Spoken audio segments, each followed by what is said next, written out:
سازش کرنے والے ایک میر جعفر کی شکل میرے دل پر نقش ہو گئی ہے، جو خود کو نیوٹرل کہتے تھے۔ شوکت ترین کو ان کے پاس بھیجا تھا۔ اگر سازش کامیاب ہوئی تو معیشت ڈوب جائے گی۔ عمران خان کا مردان میں خطاب، کہا الیکشن کی تاریخ نہ دی تو اسلام آباد میں آنے والا سمندر سب کو بہا لے جائے گا۔ پاکستان کو غلاموں سے نجات دلانی ہے۔ اس قوم کے فیصلے کسی ڈاکو نے نہیں بلکہ عوام نے کرنے ہیں۔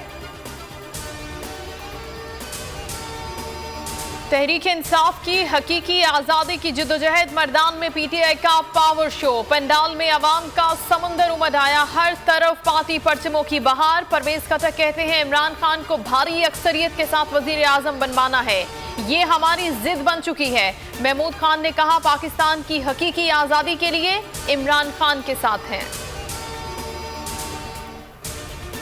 اہم شخصیات کے نمبرز بلاک کر دیے ہیں، جب تک الیکشن کا مطالبہ پورا نہیں ہوتا کسی سے بات نہیں کروں گا۔ Chairman P T I Imran Khan کی سینئر صحافیوں سے بنی گالہ میں گفتگو، بولے اتحادیوں کے ساتھ حکومت بنانا سب سے بڑی سیاسی غلطی تھی۔ پہلے سمجھتا تھا کہ سٹیک ہولڈرز کو کرپشن سے مسئلہ ہے، بعد میں پتہ چلا کرپشن ان کا مسئلہ ہی نہیں، انہیں بھی غلط فہمی تھی۔ خان گیا تو پبلک باہر نہیں نکلے گی، انہیں اس وقت سے ڈرنا چاہیے جب میں اصل میر جعفر کا نام لوں گا۔ ملکی تاریخ میں پہلی بار ڈالر 193 روپے کا ہو گیا۔ انٹر بینک میں 1 روپیہ 23 پیسے کا اضافہ، 192 روپے 53 پیسے پر بند ہوا۔ اوپن مارکیٹ میں 1 روپیہ 50 پیسے مہنگا، 194 روپے پر فروخت ہوا۔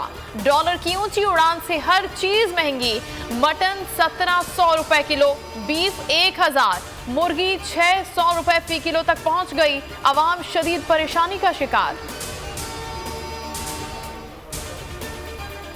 ملکی معیشت وینٹی لیٹر پر، کابینہ ارکان لندن یاترا پر۔ وزیراعظم شہباز شریف سمیت اہم قیادت کی نواز شریف سے ایک اور ملاقات۔ شہباز شریف حسن نواز کے دفتر بھی پہنچے، اہم ملکی اور معاشی امور پر مشاورت۔ گزشتہ روز 3 گھنٹے کا اجلاس بے نتیجہ رہا۔ شہباز شریف آج بھی لندن میں قیام کریں گے۔ رانا ثناء اللہ کہتے ہیں سیاسی اور حکومتی امور پر نواز شریف سے رہنمائی حاصل کرنا ہے، یہ ہماری ضرورت بھی ہے، پارٹی کا مینڈیٹ بھی۔ متحدہ عرب امارات کے صدر شیخ خلیفہ بن زید ال نہیان انتقال کر گئے۔ یو اے میں 30 روزہ سوگ کا اعلان۔ قومی پرچم سرنگوں، صدر مملکت عارف الوی، وزیر اعظم شہباز شریف، آرمی چیف سمیت تمام رینکس کا اظہار افسوس۔ جنرل قمر جاوید باجوہ نے کہا پاکستان ایک عظیم دوست سے محروم ہو گیا، اللہ رب العزت مغفرت فرمائے، خاندان کو ناقابل تلافی نقصان برداشت کرنے کا حوصلہ دے۔ کراچی صدر دھماکے کی تحقیقات جاری، 2.5 کلو بارودی مواد سائیکل میں نصب تھا۔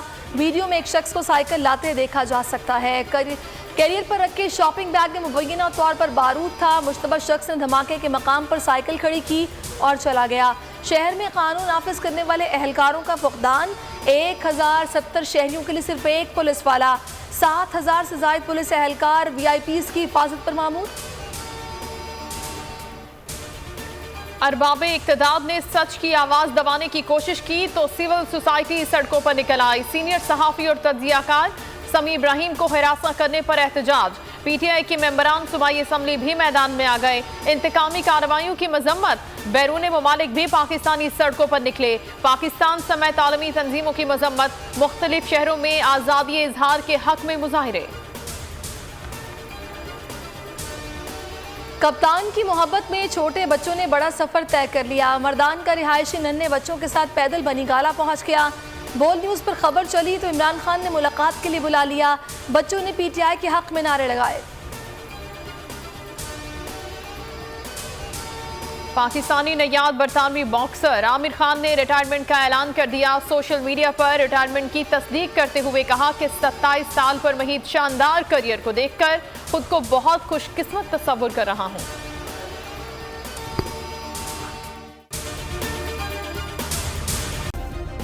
سبسکرائب کریں اور بیل دبائیں تاکہ کوئی خبر رہ نہ جائے۔